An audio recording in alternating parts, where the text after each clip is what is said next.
Yes. Next to you. Next to you. Orange stripes.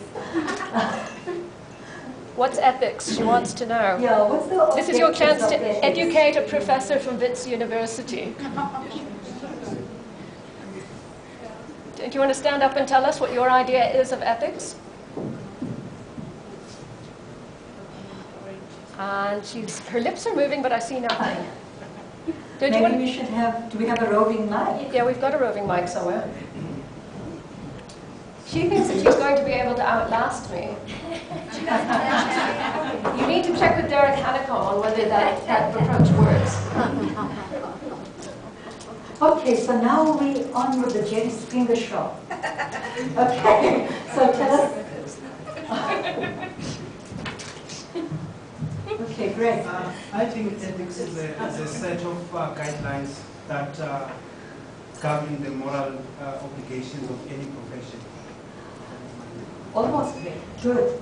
So basically, when we look at the objectives of ethics, it basically governs how we ought to be acting in a given situation.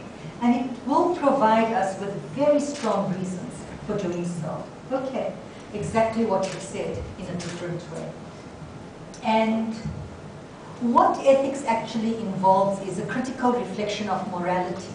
And the intention of ethics is basically to safeguard human dignity, to promote justice, equality, truth, and trust, which is something that is so close to us in South Africa.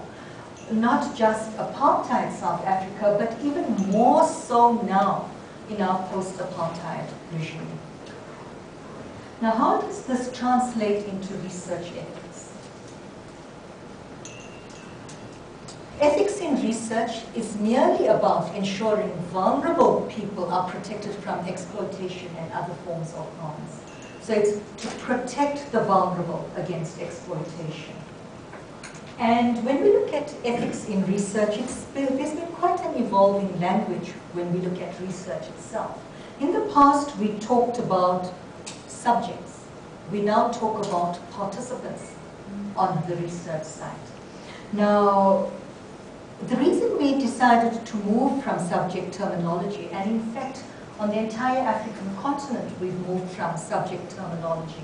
This is because of the power differentials, the researcher-participant relationship, and the power differentials. And I mean, if you look at subject denotes some form of hierarchical structuring, with the researcher, the all-powerful, at the top of the empire, and the subject at the bottom.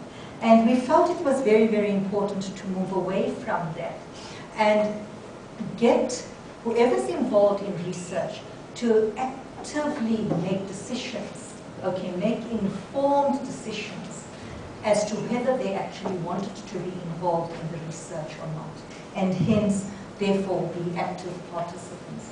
Now, this terminology we use on the African continent, most of Europe, the UK, but the United States, for some reason best known to itself, okay, has decided to stick to the subject terminology.